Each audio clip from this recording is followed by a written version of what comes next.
everybody. It's Friday. Woo! It's Fun Facts Friday time. Hello, everybody. Today is Friday, October 30th, 2020. And our topic for today is candy, candy, candy. A lot of people probably are already starting to eat a lot of candy or planning to eat a lot of candy this weekend. So we are going to talk about some candy. We're going to talk about some different origins of candy, about the companies who made them. So yeah, hope you have a sweet tooth. If not, you're going to learn about some sweets. Sissy, first we do have some national days that I want to mention. Today is National Breadstick Day. Breadsticks are bread that is baked and it has a crispy shell and it is also crunchy on the inside, and it's crunchy. It says, it seems like the original breadsticks, which are known as grissini, were originated in the Piedmont region of Italy in the late 1600s. So breadsticks have been around for add a little light to the subject. So breadsticks have been around for a long time, the 1600s. And food historians don't all agree on where breadsticks started, but that's what we're going to go with from nationaldaycalendar.com. That's the story we're going to go with. Because we don't have any facts to dispute it, and I don't know anyone that's way back in the 1600s to prove if that was where they heard of it coming from. I don't know if you heard about it back then, but that's a long time ago. It's a long time. Yeah. But breadsticks to me are more like long, skinny crackers. Yep, that is a good way to say it, skinny crackers. But you know who has really good breadsticks and they aren't really crunchy? Olive Garden. Olive Garden has some bomb breadsticks and they're soft and squishy, but they are bread that's in the form of a stick. The form of a stick. Yep. Yep. So, but so I don't think breadsticks have to be crunchy. That's just a more common form, I guess. It's just as long as it's bread shaped like a stick, it's considered a breadstick. It is also national. If it walks like a duck and talks like a duck, then it's a duck. Right. Today is also National Speak Up for Service Day. This day recognizes the importance of young people to be actively involved in community service. This is something that I think has gone by the wayside a lot of times. I remember growing up, even in community service, just such as holidays would come, and we used to go out to the senior citizens' homes and sing Christmas carols or, do little things like that. That is considered a form of community service. Now, people hear community service, you think, oh, you must have been locked up before or something, and you have to do community service. No, it doesn't have to be that way. More like your Girl Scouts and your Boy Scouts and your Brownies and everything. Right. They do a lot of, community services. But you're right. Most people, if they're not involved in that type of organization, they just feel that it's something that you've done. And so now you have to do it. Great if we could start a movement with that. Well, one thing I do have to say, and that is part of Speak Up for Service Day, is recognizing and giving a shout out to those who are doing community service. Is, I would say, this year, in all that's been going on in our society, I think a lot more people have been going out and trying to do community service as far as giving food baskets, helping those, our favorite church in Fairfield has been doing a lot of giveaways and reaching out to the community. All of those type of things are considered community service. It may not be, like we said, what you typically think of when you hear community service, but it is. It's providing a service to the community. So At my job, every year in September, we had we used to have this nice gala, and it recognized the young adults and the businesses in the community that give back to the community. And every year, I mean, this is our fourth year doing it as a gala. Before that, we just before they would go back to school in August, we used to have like a ceremony and everything, recognizing them and thanking them for what they have contributed. You never know when you've touched someone. I received an email just on Tuesday from a young lady that I met. I guess she was like 14 or 15 years old. She's now 28, 29, she says. She lives in Pennsylvania now and everything, but she was just saying in the email how with what I did, how it inspired her. And I always said, if I can touch one person, I feel like I've touched a million. And when I received that email from her, just saying how she is, what she's doing and how active she is, if we take the time to recognize them and put back into them, I think that you would have more positive, outcomes like that. Yep. And to go on what you said, we had a comment on Facebook said, because we haven't taught the importance of community service. I think what you just said there, it is part of it shows the importance, because you never know how you're helping someone else by reaching out and doing something. Yeah. Well, that's what I said, Sissy. I mean, we can, we're good at that. We'll start something up on you, in a minute. So that can be something that we can look at. Yeah, it is not, out there. When I was growing up, there was a lot of things that were out there, but some of our young adults and soon to be young adults that's crossing over to that adulthood age, they don't want to deal with that. And I don't know if, and this may be a whole nother topic, but a lot of people are in that, it's about me. What can you do for me? How is this going to help me? Instead of thinking about doing for others sometimes and help. Or exactly. But that's a whole, look, that's another topic, another day. Because that's the whole mentality switch. We have to get to where we think about others, not just ourselves. Right. So this day, National Speak Up for Service Day, it serves as a reminder to tell others about the contributions of young people to their communities. And like you said, the Boy Scouts, the Girl Scouts, they still are out there. It's still people that are willing to help others and do good.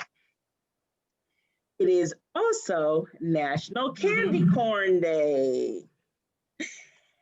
I love candy corn. Do you like candy corn, Sissy? I think candy corn is like you either like it or you don't. No, but you know what I like is I like the candy corn pumpkin. The candy corn, the little round pumpkins. So it looks like a pumpkin and it has a little green stem on the top. Yes. But I like candy corn, but when I eat it, I bite the top off of it. It's like you have to eat it in layers. Yes. Yeah, it doesn't taste the same when you eat it all at one time. You have to eat the white part first. They're so small, you got to work with it. So that little white tip on the top, you just like, you're trying to find it. Yeah. And so, but that big orange candy corn pumpkin, pop. We have to find some of those. So yeah, they're out right now.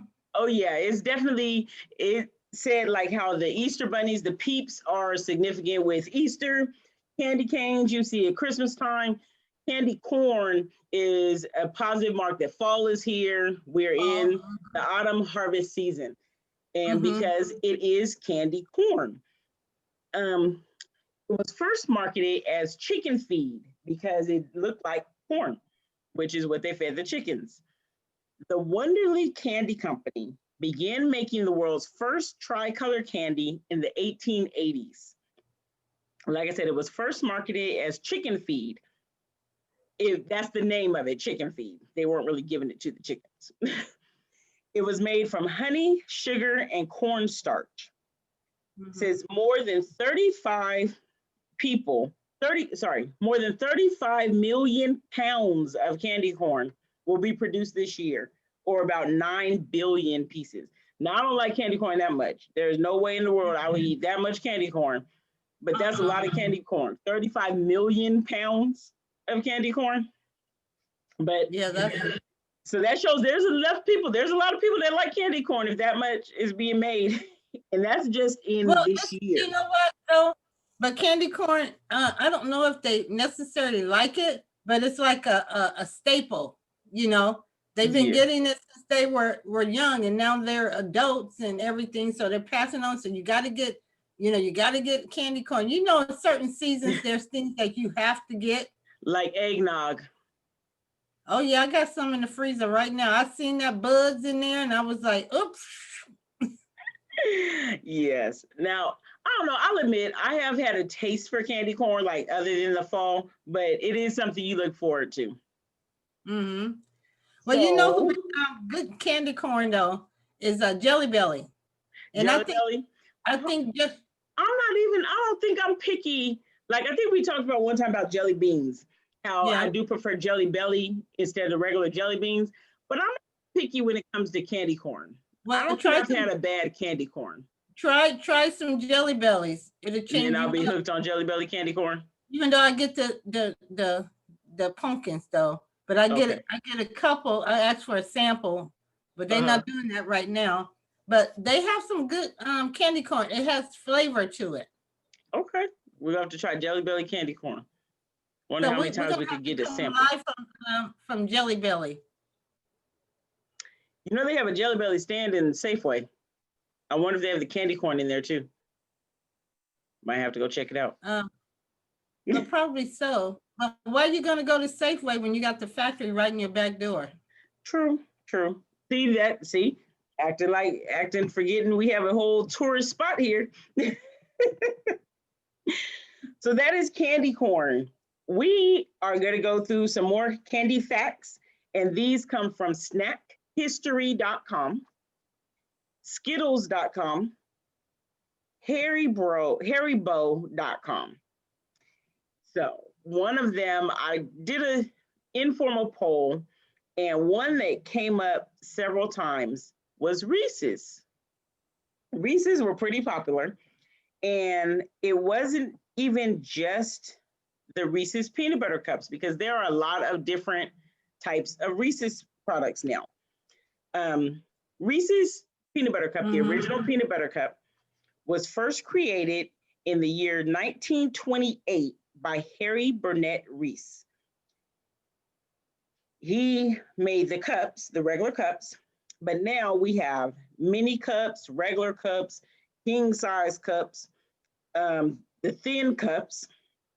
They have Reese's Pieces, which are like the little candies, which can remind you of M&Ms, but they're not M&Ms. They're filled with peanut butter. They're Reese's Pieces. And I have even tried the peanut butter M&Ms. They still aren't the same. It's not a Reese's. It's still different. Different peanut butter. They have a different peanut butter recipe. Yeah, it's still different. I'm going to tell you now, I will eat a Reese's cup. But you give me some minis, I'm going to pop those like. You eat those Reese's Pieces quick. Yeah, the little mini cups. Oh, the mini ones. Now the little, like the, it's the full cup, not the thin ones. You talk about the little tiny circle one. Right. Okay. Yeah, I don't know why those cups, those little mini cups, it's like they have so much flavor in them to me. And I just, pop them like it's, I don't know. Maybe it's because you don't have to bite. Like when you take a bite, you don't get that complete chocolate surrounding the peanut butter. But when you have the mini, you have all the chocolate and the peanut butter all together in one. And the good is out all in you. Yeah, it's different. It's all together. The Reese that I like now is the white chocolate one. I haven't tried it. I've seen it, but I haven't tried it, which is another make of it. And do you know they also have um, it's called the Take Five. It's the Reese's peanut butter cup with um, pretzels in it, and But they you call know it what? They call it Take Five. But see, Take Five, it didn't go off with a hitch for me because the way that they started off marketing Take Five back in the day, they marketed as more as like an energy supplement type thing. You know, Take Five and boost your energy type thing. So to me, that was hooked up with, you know, healthy stuff and everything. So my brain So would you, not allow me. oh, but I don't know. Reese's, I guess peanut butter and pretzels would be good. Pretzels with chocolate. So it might be okay. I haven't tried one of those either. I haven't tried the Take Fives, but those Well, are we're called. gonna So I try have. one. What'd you say? We're gonna try one and split it up. Okay, that'll work. We'll try it. Me, you, and Wilson. Yep, Wilson will be with us shortly. Mm-hmm. So we'll try to take five. Reese's also has a Reese's ice cream, and they have Reese's peanut butter. They have their own peanut butter. So Reese's has a lot more products now than just the Reese's peanut butter cup. They're developing, they're growing. So can I tell you something crazy? What? When I make peanut butter cookies, Uh-huh. if I don't have the Reese's peanut butter, I won't make them. Really? Once they start making it and I start using that, it's like I don't know if it's my mind playing tricks on me or whatever, but it's like it It's has that different to you. taste. Mm-hmm. Yeah. That's funny. So Yeah. let's see. So that's Reese's. Um, Another candy. Taste the rainbow. What candy is that one? Skittles. Skittles. Skittles is their slogan, Taste the Rainbow. But Skittles first came into existence in 1974 in Britain. They didn't come until North America until 1979. And excuse me, the slogan Taste the Rainbow did not come about until 1994. So they have been around for 20 years before the slogan Taste the Rainbow came about. And to this day, it is considered one of the longest running advertising campaigns ever. And because just like that, when I said Taste the Rainbow, you automatically thought Skittles. Skittles. And so you know, it it's all in the advertising. It's all in the slogans that helps you to remember. So hey, it works, right? Yep. And I'm not going to quote this because they say that people are unsure as to how Taste the Rainbow came. There's been skepticism that the makers of Skittles looked at a rainbow and saw the same colors that the Skittles were and said that's how they came up with it, Taste the Rainbow. So we're going to ride with that story. If that is a fact or not, I'm not sure. So we're going to let that well, be. That's the same thing that I heard. And if you look at the package, it has that rainbow, on it. Yeah. And if you look at a rainbow, you do see all those flavors. Those we see the flavors. See, that's how people do. Just like we say, what flavor is your Kool-Aid? Red. Red. It's red, so we see the flavors. We're tasting the rainbow. So yeah, you have to, Sissy, what color are you tasting? I don't know. I'm just tasting the rainbow. Yep, tasting the rainbow. Oh, they said the original flavors were grape, which obviously was purple, orange, which was orange, strawberry was red, lemon was yellow, and lime was green. And those were the original flavors. Now they have many more varieties, including tropical, wild berry, and smoothie mix. I like some of I really like the tropical one, the one that comes in the blue package. I do like that one. So another candy, let's see. What is the slogan for this one? It melts in your mouth and not in your hand. Not in your hands. Right. M&Ms. M&Ms. As soon as you start saying it, You knew what I was talking about, huh?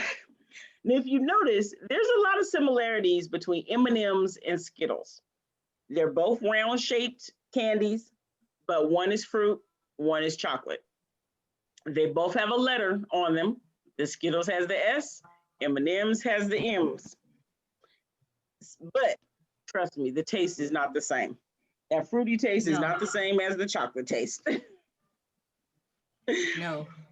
So it says M&Ms way back in 1941, M&Ms were started. So M&Ms were around a lot longer than Skittles because M&Ms were started in 1941 and Skittles didn't start until 1979, at least in North America. And so M&Ms started right in the middle of the Second World War. And during the war years, they were only sold to the military. So the average person still couldn't get M&Ms until a few years later after the war was over. It was patented by Forrest Mars and later co-owned by Bruce Murray. And that's where the name of the chocolate product came from. The M from Forrest Mars and the M for Bruce Murray. They combined their last names, and that's where they use their initials to create the household name that we know and love so much, M&Ms. Yep, peanut M&Ms for me. Peanut M&Ms for, I know Wilson prefers peanut M&Ms, especially because she likes the crunch. Yeah. I don't know. If I make cookies, it would be the regular M&Ms. Like put those in the M&M cookies. Or do you still use peanut M&Ms when you make cookies? I don't. You use the regular M&Ms? No, I don't like all that. Oh. When you were little, you never made the M&M cookies? Yeah, we made them, but I didn't like them. You still didn't like them? So just give you the peanut M&Ms, just pop them in your mouth and eat peanut M&Ms. Hey, you know what? I am good for going to the Walmart, buying me a family size bag and just kill them. Because you got to think, with the peanut ones, when you pop them in your mouth, you get a big gush and you crunch down. But them little flat ones with just milk chocolate, you just say, what'd you say? I said, as long as it has the nuts. Yep, that's what Sissy said. As long as it has the peanuts, she's good with them. And M&Ms can be addicting because they're so little. You just start eating them and then be like, you know what? I done ate this whole bag. Yeah, I told you that's why I buy the family size. But don't share with the family. You buy the family size for yourself. Yeah. So we talked about how 35 million pounds and 9 billion pieces of candy corn were going to be produced this year. Well, it says the M&M's factory produces more than 69,000 pieces per second to keep up with the staggering worldwide demand. So the 69,000 pieces per second is going to be way more than 9 billion pieces in a year. Right. And I don't even know if the calculator goes that high, but that number just sounds like too many. 69,000 pieces per second. That's just, wow. That's a lot of M&Ms. Well, you know what, Wilson? We'll know that they're in the store. You don't have to worry about them running out. Right. Shouldn't have a shortage of M&Ms. Right. M&Ms and candy corn be good. Right. Hey. Right. If we're going to do one last candy that I like most of the ones we said. Twix is another candy, chocolate candy I like. But this one is the Haribo gummy bears. Sissy. Yes. You said you like Twix? Yes. You like Twix? You like left like Twix the right or right one. Twix? I like the right one.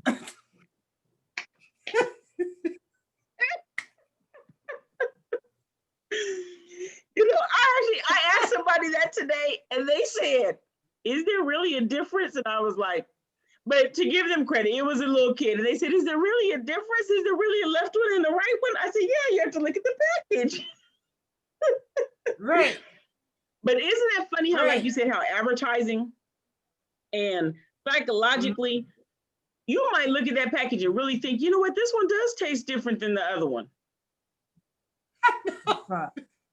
Because they putting it up there. Exactly. You be They're like, putting it in your mind. I don't like that left one because it has a funny taste to it. Go with the right. Yep. You have the right to it. I don't want it. Yep. And Power when I of asked, suggestion. What What'd you Wilson say? says, the power of something. Yeah, the power of suggestion. yep, Oh, well, yeah, that's true. yep. And And I'm always guilty of that. and I had, because I was asking some children today, and one of them said, I like the left one because I'm left-handed. So isn't that sometimes, like you said, they're the same thing, but one might gravitate toward buying more of the pack that says left just because they can associate themselves with it more because they're left-handed. When it's the same thing as if you bought the right, but like you said, power of suggestion, advertising, they knew what they were doing. Right. Right. So the gummy bears, Haribo gummy bears. This is sort of just like I feel about the jelly beans and jelly bellies. There are different kinds. You can get the generic brand of gummy bears, but the Haribo ones are the ones in the gold package, and they're a little bit harder. They aren't as gummy as gummy bears, but they start off harder. I like those best. And now, when you eat those, do you feel like when you eat those Harbor ones, do you feel like a little kid?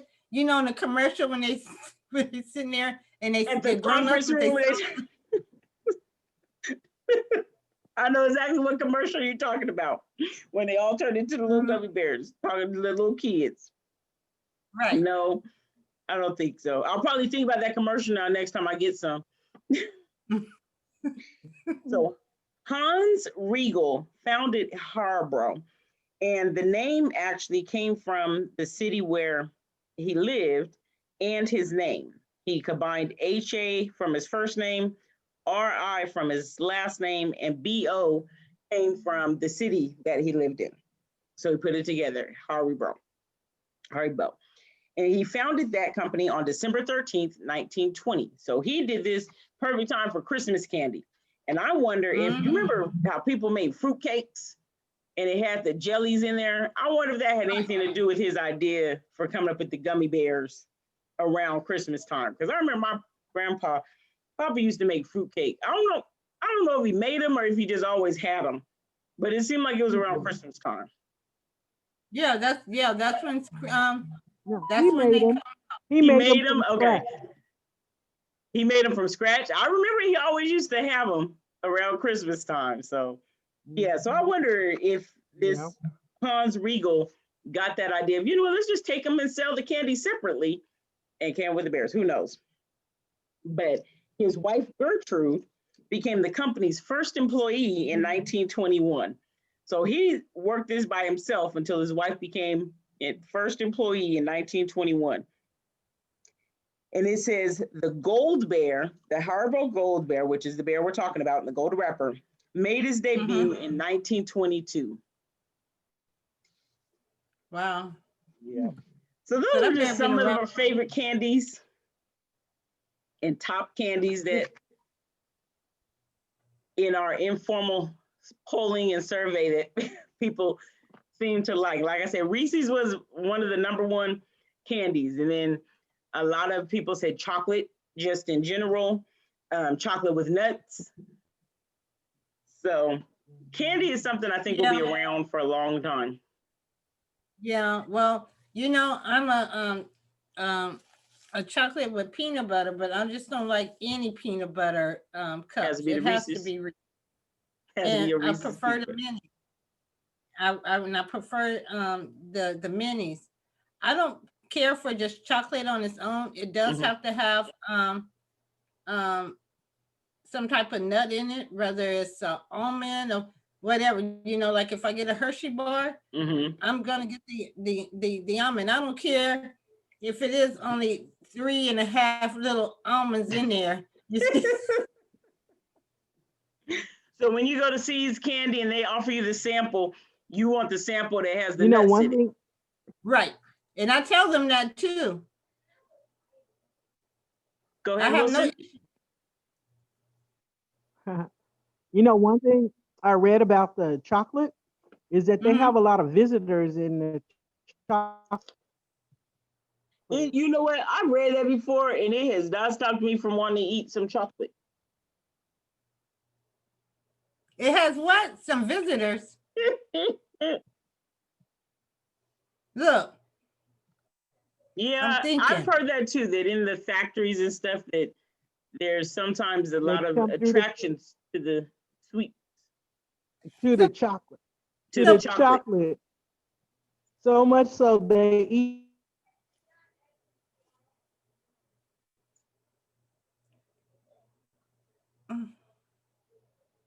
Yeah, yeah, that's a little. It hasn't stopped us from eating chocolate though. Just like when you think about hot dogs and we think about how different foods are made. Some things is like you think about it and you may not want to eat it for a little while, but then eventually you forget and you be like, okay, I'm gonna eat it. And you forget all about. That's why it makes sure we pray for our food. Right. Right. Right. Because I will tell you, I love me a beef hot dog. But if Yeah. you tell me it's beef and it's really not, am I gonna really know the difference? Yes. I'm gonna try that. I think you'll know the difference. But again, Yeah. who knows? Is that power of suggestion, like you say? Somebody may tell you Mhm. something, you be like, okay, maybe it is. Maybe my taste buds are off, but you really eating something totally different. Mhm. Mhm. So that is our show for today. Sissy, I do want to share, guess what? We started a Fun Facts Friday Facebook page. And so if you're Right. watching the show, subscribe to us on YouTube. Our YouTube channel is Fun Facts Friday. You can find it, Fun Facts Friday. Our Facebook, we started a Facebook page, and it is Fun Facts Friday. Also, you could find us at Fun Facts Friday 100. And we have more than 80 people following the page, and it's been about a week. So we want to thank all of you guys for supporting us, for following us. We look forward to you sharing your ideas with us. You can message us, send us an email to funfactsfriday100@gmail.com. You can remember it because we share fun facts on Friday and we keep it 100. So funfactsfriday100@gmail.com. We look forward you to know hearing why? from you. You know why? In the spirit of tomorrow, because we keep it Keep it real. real. Yes, we keep it 100 all the way. And so we like to share fun facts that you may not think about normally, but something and bring a smile to your face. So send us an email. Join us next Friday at 6:30. Sunday, you can catch Sissy in the chat and you can stream live wofccfairfield.com. She will be there. You'll see her in the chat. Stay safe. For those of you that are going out this weekend, stay safe. Please remember, just stay safe. We're going to say that. Mask up. Yeah, Hold your child's hand. Keep your distance. Keep Hold your your child's child hand. close.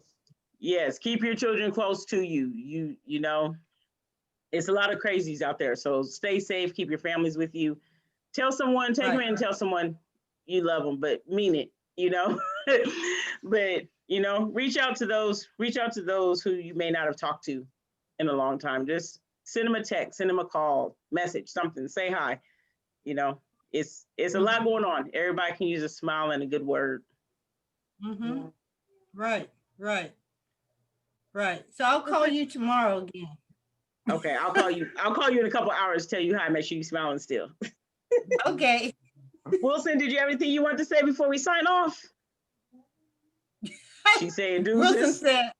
She's saying deuces. Sissy, guess what? What? We'll catch you in the chat. Catch me in the chat. Yeah. See you Sunday.